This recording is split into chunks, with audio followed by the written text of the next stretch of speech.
সাপের ব্যাপারে একটু সতর্ক। সাপের ব্যাপারে কথাটা ভেঙে বলে দিন, নাহলে আপনারা বিপদে পড়বেন। আপনাকে আগে প্রথমে হাদিস শোনাই যে আবু সাঈদ খুদরি রাদিয়াল্লাহু তাআলা আনহু তিনি বলেন, বাড়িতে আমি নামাজ পড়ছি, নামাজ পড়া অবস্থায় আমার বাড়িতে একজন ব্যক্তি আসলো, এসে আমাকে বলছেন বাড়িতে আছেন। তা আমি নামাজের মধ্যে আমি কিছু ইশারা করলাম না, নামাজের মধ্যেই আমাকে বাড়িতে ঢুকলো, আমার ঘরে চৌকির ওপরে খাটের ওপরে বসে আছেন। তা আমি নামাজ এখন পড়ছি, আমি অনুভব করছি ও আমার পাশে বসে আছে।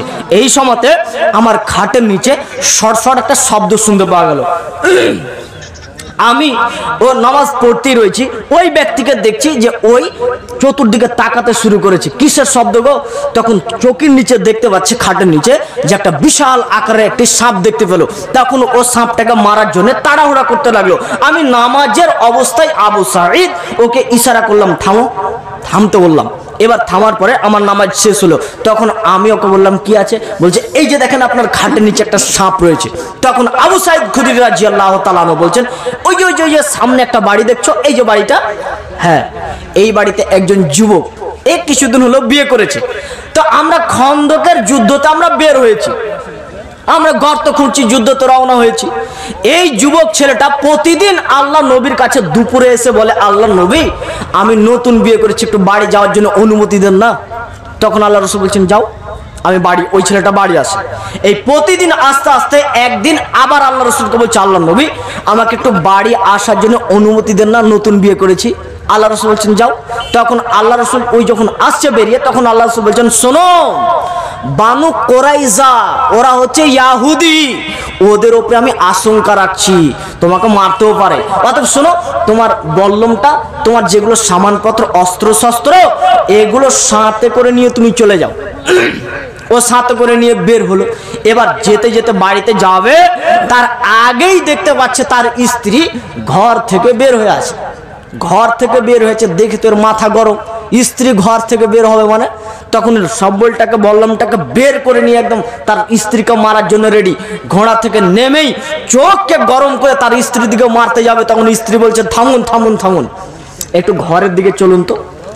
ঘরের দিকে গেলেন, ঘরের ভিতরে গিয়ে দেখতে পাচ্ছে যে একটি সাপ তার চৌকির ওপরে একেবারে প্যাঁচ দিয়ে বসে আছে। ভয়ানক ব্যাপার। এই ব্যক্তিটা বল্লমটা খোলাই ছিল, সাপের উপরে দিলে জোরে করে আঘাত, সঙ্গে সঙ্গে সাপটা এখন মরার জন্য ছটপট করতে লাগলো। তো ওর স্ত্রী বলছে সাপটা ছটপট করতে যখনই শুরু করে, এইদিকে আমার স্বামীও ছটপট করতে লাগলো। দুইজনের ভিতরে কার যে আগে দম গেল বুঝতে পারলাম না। সমস্ত ঘটনা আবু সাঈদ খুদরি রাদিয়াল্লাহু তাআলা আনহু জানতে পারলেন। আল্লাহ নবীর কাছে গিয়ে বলছে, আল্লাহ নবী এই ঘটনা, লোকটিকে আপনি বললেন যেতে, বাড়িতে গিয়ে সাপ মেরেছে, সাপ আগে মরলো না লোকটি আগে মরলো, কিছুই বোঝা গেল না। তখন আল্লাহ রাসূল বলছেন, এই সাহাবীরা শোনো শোনো, এই মদিনাতে কিছুগুলি জিন ইসলাম কবুল করেছে, এই মদিনাতে কিছুগুলি জিন এখন ইসলাম কবুল করেছে, এরা সাপের রূপ ধারণ করতে পারে। অতএব শুনে রাখো, তোমাদের বাড়িতে যদি সাপ প্রবেশ করে তাহলে তোমরা 3 দিন বলো চলে যাও চলে যাও, এর 3 দিন বলার পরে যদি না যায় তাহলে তোমরা মারো। অন্য এক হাদিসের ভিতরে পাওয়া যায় 3 বার সতর্ক করো।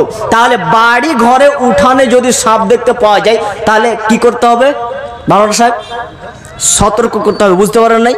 হানাফিদের ফতোয়া হচ্ছে যে আল্লাহ নবী মদিনাদের কথা বলেছেন, আমাদের চলে, এই জন্য হানাফিদের ফতোয়া হচ্ছে যেখানে পাও সেখানে মারো। যাই হোক, তাদের বিবেকে সেটা বলছে, কিন্তু ইসলাম কবুল করেছে শুধুমাত্র মদিনার জিন। কি আল্লাহ রাসূল সতর্ক করেছিলেন জিনেরা রূপ ধারণ করতে পারে কিসের?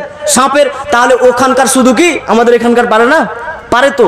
তাহলে আমাদের আহলে হাদিসের ফতোয়া হচ্ছে যে বাড়ি ঘরে যদি সাপ থাকে তাহলে তোমরা 3 বার সতর্ক করবে। জি, এরপরে শুনুন, তাহলে মাঠে ঘাটে যদি বাইরে থাকে তাহলে কি করবে শুনেন।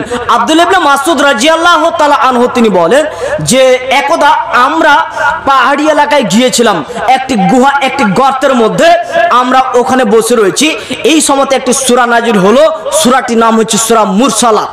এই সূরাটি আল্লাহ রাসূল আমাদেরকে পড়ছেন এবং তাফসীর করছেন, আমরা শুনছি। হঠাৎ করে গর্ত থেকে একটা বিশাল আকৃতির একটা সাপ বেরিয়ে চলে এসেছে। আমরা ওটিকে দেখেও অবাক। আল্লাহ নবী বলছেন, আরে তাড়াতাড়ি মারো সাপটাকে, তাড়াতাড়ি মারো, আমরা মারতে যাচ্ছি। সাপটি দৌড়াতে লাগলো, এত জোরে দৌড়ালো, সাপটির আমরা পিছনে ধাওয়া করতেই পারলাম না, সাপটি বেঁচে গেল আমাদের হাত থেকে। তখন আল্লাহ রাসূল বলছেন, শোনো, ওই সাপটির হাত থেকে আল্লাহ তোমাদেরকে রক্ষা করেছে, আর তোমাদের হাত থেকে আল্লাহ সাপটিকে রক্ষা করেছে। তার মানে বোঝা যাচ্ছে যে জঙ্গলে যদি আপনি সাপ দেখতে পান জমিতে খেতে, তাহলে সাপকে মেরে দিতে হবে। আপনি যদি বলেন না আবলা জানোয়ার ছেড়ে দিই, তাহলে তারপরে আপনার খালু হেঁটে যাবে, ছবল মারবে, শেষ। তাহলে কি হবে? তাহলে জঙ্গলের সাপকে মারার এক আলাদা বিধান, আর ঘরে বাড়িতে যদি সাপ থাকে তাহলে এটি মারার আলাদা বিধান।